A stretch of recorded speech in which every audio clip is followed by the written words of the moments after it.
इन दिनों एक बड़ी अच्छी पुस्तक पढ़ रही हूँ। हालांकि एमए के दौरान भी पढ़ा है जब मैं एमए कर रही थी, लेकिन अभी फिर से पढ़ रही हूँ नए सिरे से और नए दृष्टिकोण से। मेरी पुस्तक है मानस का हंस।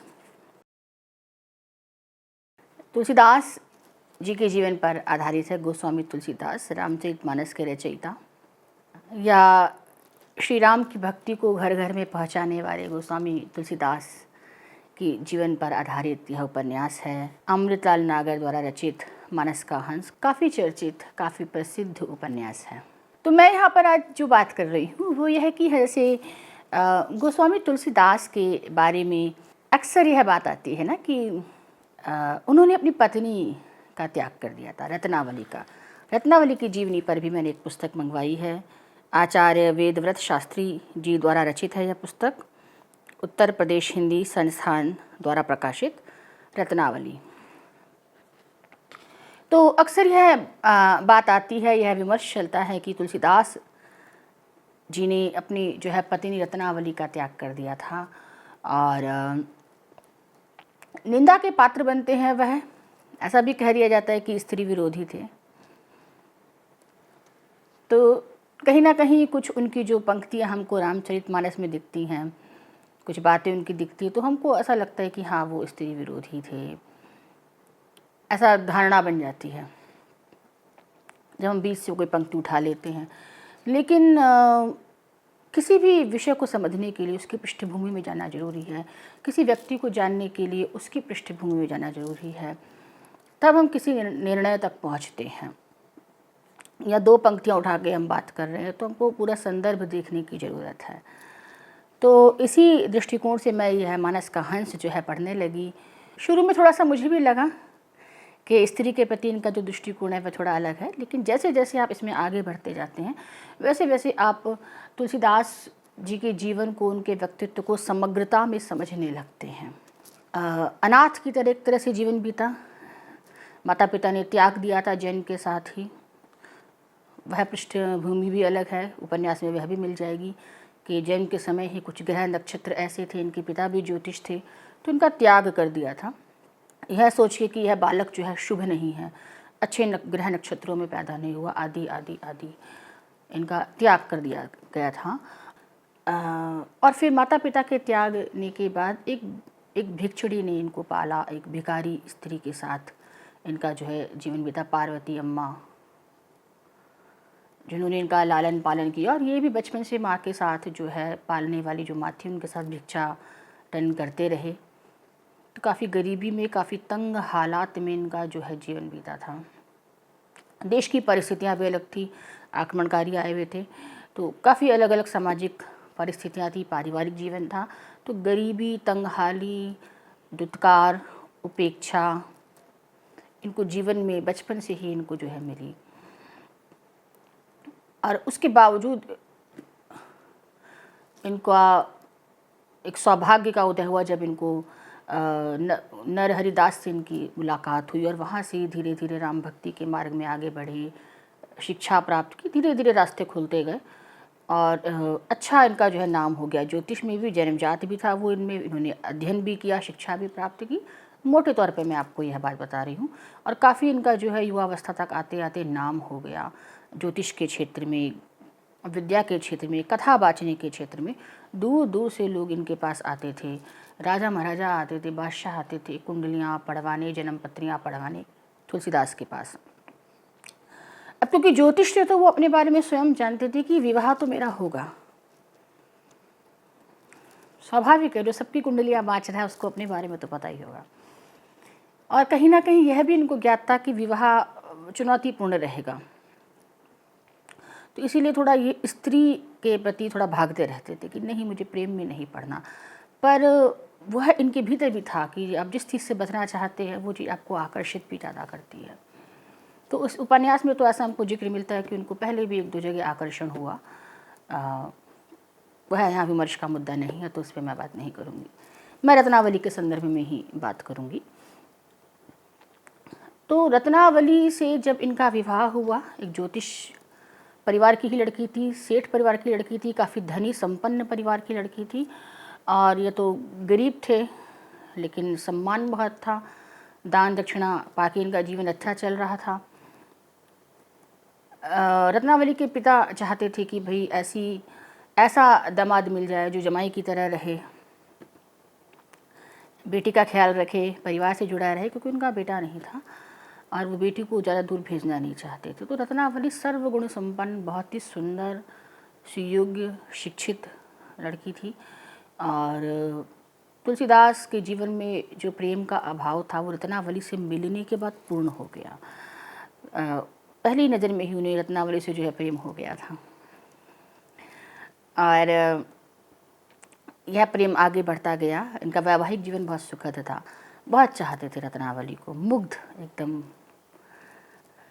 और कहीं ना कहीं अब जो इनका जीवन था वो गृहस्थ की तरह बीत रहा था कि कथा बाँच रहे हैं, उससे जो कमाई हो रही है, जो भी उससे जीवन चल रहा है, अच्छा जीवन चल रहा था।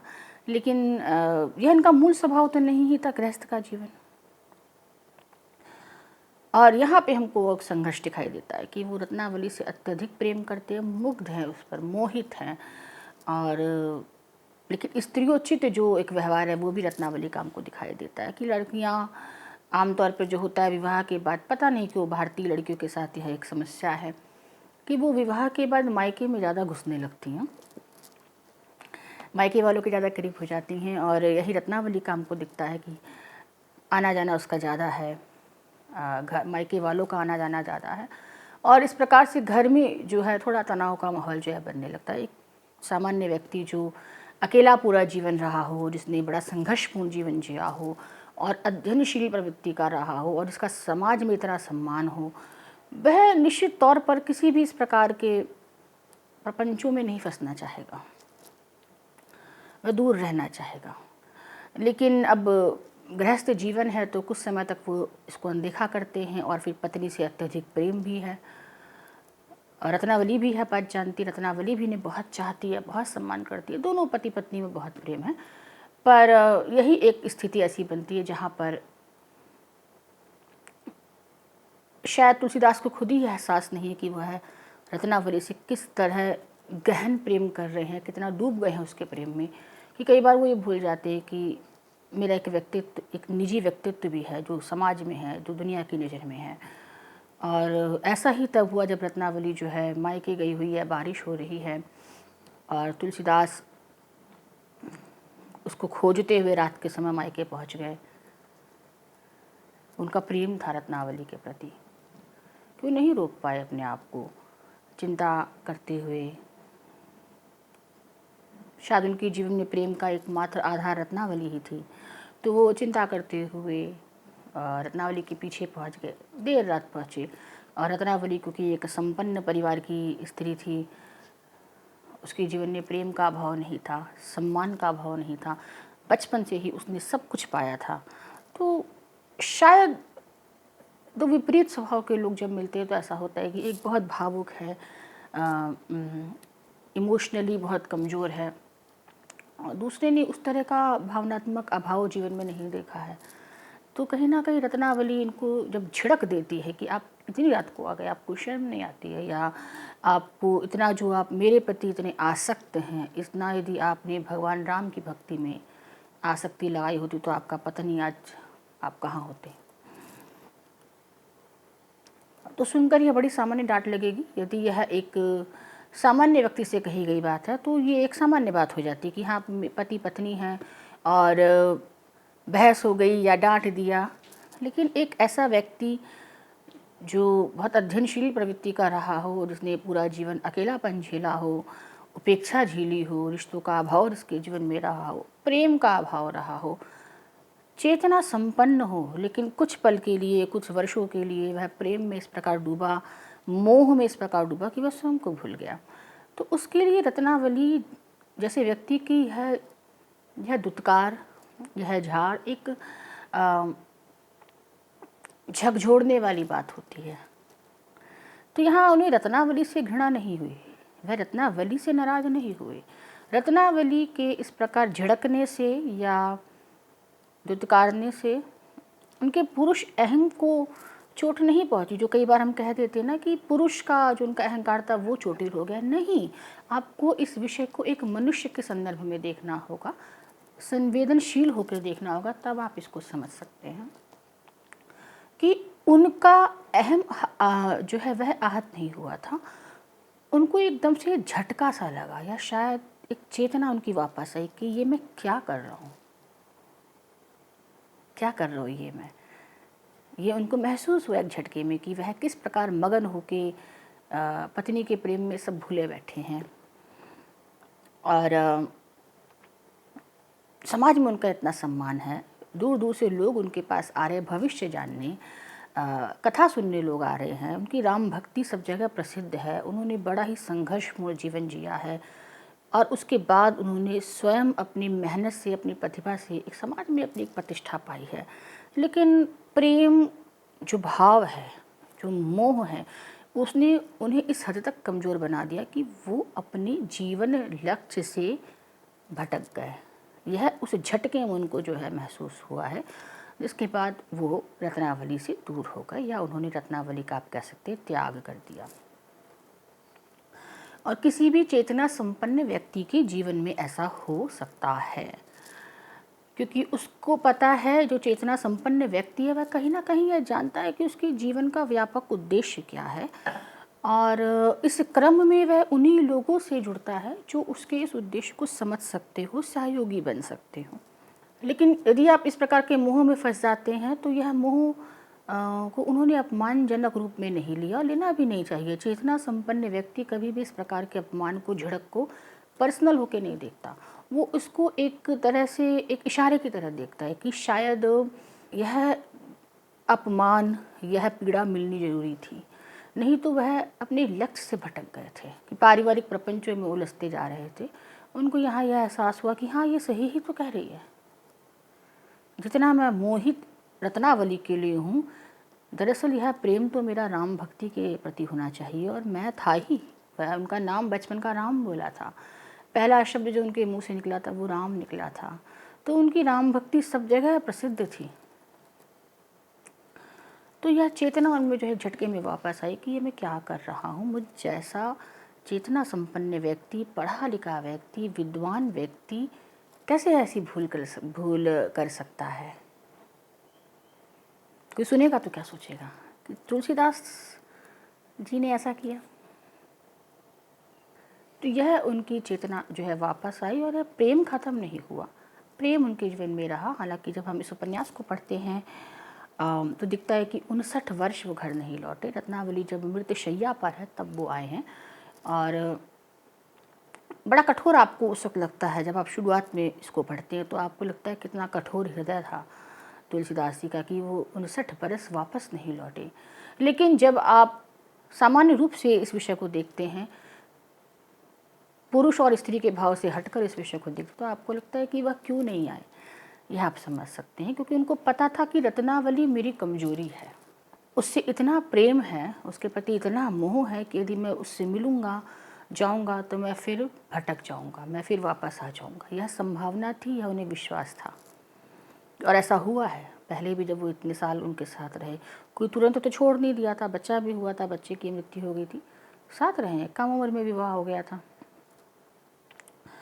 तो इसलिए वह एक निर्णय उन्होंने लिया, एक कठोर निर्णय लिया कि मैं नहीं मुड़ के देखूँगा। इसलिए इसे त्याग कहा गया कि किसी बहुत प्रिय व्यक्ति से दूर हटना, किसी बहुत प्रिय वस्तु से दूर हटना ही त्याग होता है। जहाँ आपको पता है कि यह आपके लिए आसान नहीं है, पर आपको पता है कि यदि यह नहीं किया तो दूसरा जो जरूरी काम है, महत्व उद्देश्य, वह छूट जाएगा। इसीलिए वह रत्नावली से दूर रहे। किसी अन्य स्त्री के पास तो वो नहीं गए, रत्नावली भी नहीं गई, और रत्नावली को भी इस बात का एहसास था, इसलिए वो भी फिर बाधा नहीं बनी इस चीज़ में। वो भी यह समझ रही थी कि हाँ, इनका, क्योंकि ज्योतिष की शिक्षा उसने भी प्राप्त की थी, रत्नावली ने भी ज्योतिष की शिक्षा प्राप्त की थी, और उसको भी यह समझ थी, क्योंकि ज्योतिष की अच्छी जानकार रत्नावली भी थी। उसको भी पता था कि तुलसीदास की कुंडली में क्या है, जन्म पत्री में क्या है, फिर भी उसने विवाह किया था। इसीलिए लोग रत्नावली का जो है इतना सम्मान करते हैं, क्योंकि दोनों ही ज्योतिष थे, दोनों ही एक दूसरे की जन्म पत्रियों को जानते थे, फिर भी दोनों ने विवाह किया, प्रेम किया, लेकिन फिर एक पॉइंट जहाँ पर आया, हमारे ये महसूस हुआ कि अलग हो जाना ज़्यादा बेहतर है। अलग एक उद्देश्य के लिए, किसी और कारण से नहीं। और जो प्रेम उनका रत्नावली के प्रति था, वह प्रेम उनके भीतर था। तो प्रेम हमें किसी व्यक्ति से नहीं होता। प्रेम का जो भाव है वह हमारे भीतर ही मौजूद होता है। तो वह भाव किसी भी चीज़ में आप लगा देंगे तो वह चीज़ सोना बन जाती है। इसलिए जब उन्होंने वह प्रेम, वह भाव राम भक्ति में लगा दिया, तो हमको रामचरितमानस जैसा एक महाकाव्य प्राप्त होता है, जो आज तक जिसको कोई रिप्लेस नहीं कर सका, जिसकी बराबरी कोई नहीं कर सका। यह एक ऐसा ग्रंथ बन गया जो हमारे घरों में, मंदिरों में रखा होता है, पूजा करते हैं हम उसकी। तो जब आप तर्क की दृष्टि से देखेंगे, स्त्री पुरुष विमर्श की दृष्टि से देखेंगे, तो आप उनको कटघरे में खड़ा करेंगे। लेकिन एक व्यापक संदर्भ में देखेंगे, संवेदनशील होकर देखेंगे, मनोवैज्ञानिक दृष्टिकोण से देखेंगे, तो आप समझेंगे कि क्या हुआ, क्यों हुआ और सही हुआ। इस प्रकार दोनों का जीवन में हम मीन मेखना निकाल के यदि उससे कुछ सीख सके तो हम अवश्य सीखें। रत्नावली और तुलसीदास दोनों के जीवन से आप बहुत कुछ सीख सकते हैं। संघर्षपूर्ण जीवन था तुलसीदास का, दो अपोजिट लोग एक साथ आए हैं, और कहीं ना कहीं यह आपको एक सीख देता है। अपने जीवन में मौजूद रिश्तों का हमें सम्मान करना चाहिए। कोई आपको चाहता है, कोई आपको प्रेम करता है, तो यह आपकी खासियत नहीं है, यह उस व्यक्ति की खासियत है कि उसका प्रेम आपके प्रति इतना गहरा है।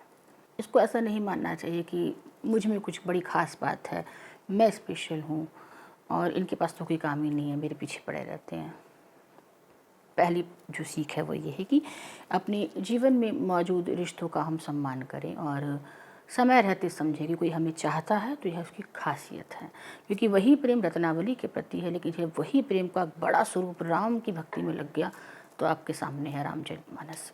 दूसरी बात यह है कि आपके जीवन में जब कोई बहुत गहरी पीड़ा आ रही है, कोई बहुत गहरा कष्ट आ रहा है, आपका कोई अपना आपको बहुत मानसिक कष्ट दे रहा है, इसको आप बहुत चाहते हैं, आपको पता है कि आप बहुत चाहते हैं, आप उनका बहुत सम्मान करते हैं। कोई आपसे बड़ा है, कोई आपसे छोटा है, भाई बहन का रिश्ता हो या प्रेम का रिश्ता हो या पति पत्नी का रिश्ता हो या संतान और माता पिता का रिश्ता हो, कोई भी संबंध यदि आप ऐसा देख रहे हैं जहाँ पर आपको पता है कि आप बहुत अच्छा कर रहे हैं, पर तब भी सामने से आपको कष्ट मिल रहा है, पीड़ा मिल रही है, तो उसको बहुत पर्सनल होकर मत देखिए कि मेरे साथ ऐसा क्यों हो रहा है।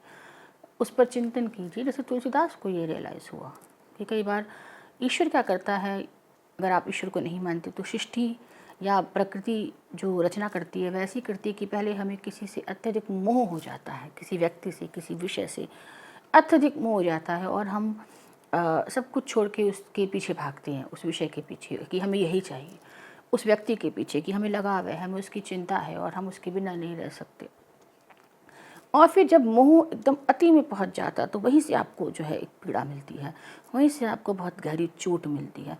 अब आप उस चोट को किस रूप में लेते हैं ये आपके ऊपर है। आप चाहें तो आप जाके आत्महत्या कर लीजिए, तो कई लोग कर लेते हैं क्योंकि उनकी चेतना जागृत नहीं है। आप चाहे तो नशे में पड़ जाएं, डिप्रेशन में चले जाएं, अवसाद में चले जाएं और जो गलत आदतें हैं उनमें घुस जाएं और अपने आप को बर्बाद कर लें। और या तो आप चाहें तो उस प्रेरणा को एक इशारा समझिए कि कुछ और है जो आपके लिए है। यह आपका जीवन का लक्ष्य नहीं है कि आपने किसी रिश्ते की खातिर या किसी एक सपने की खातिर आप दुनिया से चल दिए। तो यह चेतना तुलसीदास में हमको दिखती है और उन्होंने अपना बाकी पूरा जीवन अध्ययन में लगा दिया, लेखन में लगा दिया और समाज सेवा में लगाया।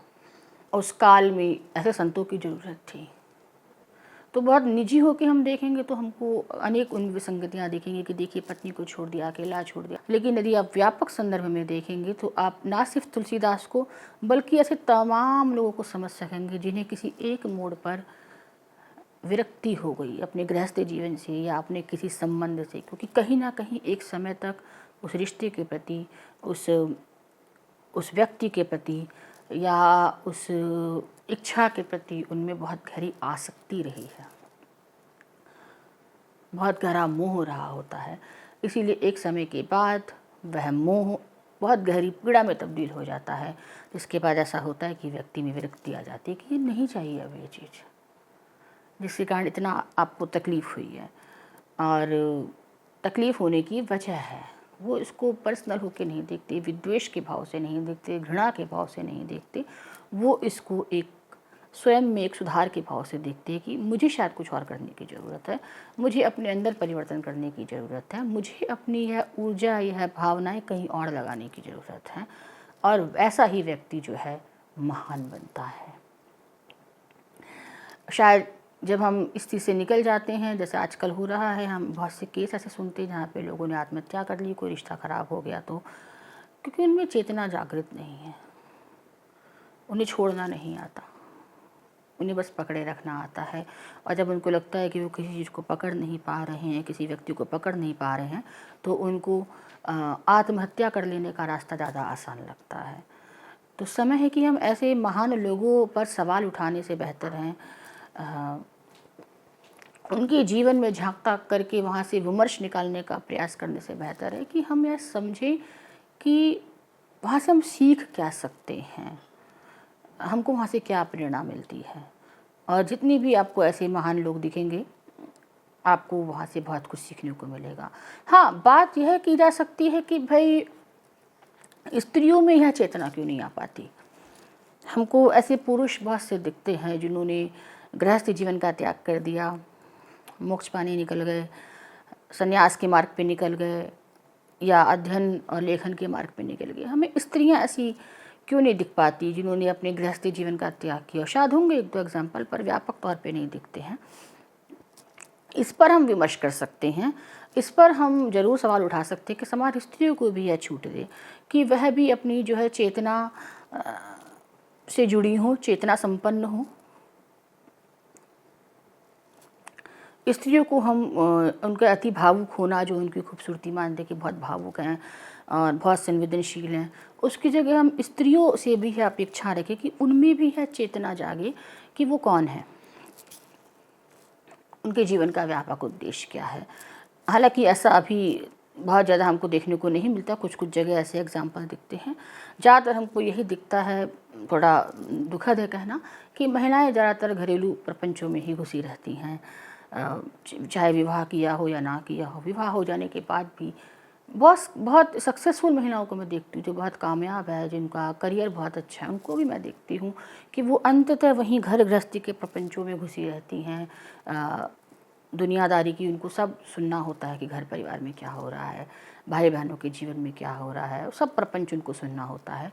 तो यह चेतना, यह जागृति इसलिए महिलाओं में नहीं आ पाती है ना। समाज भी इसीलिए उनके लिए फ्लेक्सिबल नहीं है। समाज हो जाएगा फ्लेक्सिबल, आप बनिए, आप चेतना संपन्न बनिए, आप अपनी चेतना को पहचानना सीखिए, बजाय इसके कि उसमें स्त्री और पुरुष का विमर्श ढूंढें। हम यह बात अवश्य कर सकते हैं कि समाज यह छूट स्त्रियों को भी दे कि यदि उनको ऐसा महसूस होता है कि कुछ उनके लिए टॉक्सिक हो रहा है, कहीं से उनको पीड़ा मिल रही है, तो वह उससे मुक्त हो सकें और अपने जीवन को एक व्यापक उद्देश्य से जोड़ सकें। तो यह बात मैं आज आपसे करना चाहती थी। इस पुस्तक को पढ़ने के बाद मैंने निजी जीवन को जब निजी जीवन को देखा इस उपन्यास के आधार पर, तो मुझे यही लगा कि नहीं, हमको यहाँ पर प्रपंच तलाशने की जगह व्यापक तौर से इस चीज़ को समझना चाहिए कि किसी भी व्यक्ति के जीवन में कोई घटना हुई है तो उसका व्यापक संदर्भ क्या है, उसकी पृष्ठभूमि क्या है। और यहाँ पे मुझे लगता है कि तुलसीदास ने जो यह निर्णय लिया था वह सही था। तार्किक रूप से आपको होता लगे, संसार को देखते हुए आपको गलत लगे, क्योंकि हम सांसारिक लोग हैं, लेकिन जब कोई व्यक्ति गृहस्थ जीवन का त्याग कर रहा है तो यह मान के चलिए कि वह सांसारिक जीवन का त्याग कर रहा है।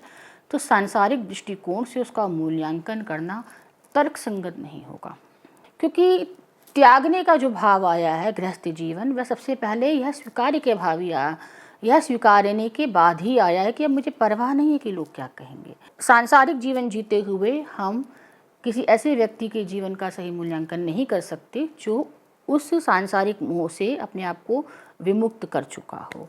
यही मैं कहना चाहती थी। आप भी इस पुस्तक को पढ़िए, और हाँ, किसी भी निष्कर्ष पर पहुंचने से पहले किसी विषय को समझने का प्रयास कीजिए, किसी व्यक्ति को समझने का प्रयास कीजिए, उसके बाद ही कोई निर्णय लीजिए। यही मैं आपसे कहना चाहती थी। आपने मेरी बात सुनी, इसके लिए बहुत बहुत धन्यवाद।